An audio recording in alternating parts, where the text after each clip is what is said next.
எடப்பாடி பழனிசாமி கூட்டத்தில் பணப்பட்டுவாடா, சுற்றி வளைத்த காவல்துறையால் அதிர்ச்சியில் அதிமுகவினர்.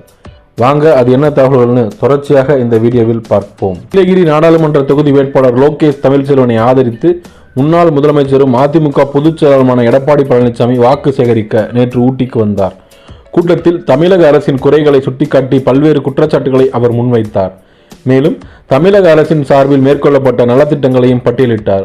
குறிப்பாக ஊழல் குற்றச்சாட்டுகளுக்காக கலைக்கப்பட்ட ஒரே ஆட்சி திமுக தான் என்று பேசினார். இதைத் தொடர்ந்து திமுக கூட்டம் முடிந்து கார் மூலம் அவை கோவை பொதுக்கூட்டத்திற்கு சென்றார்.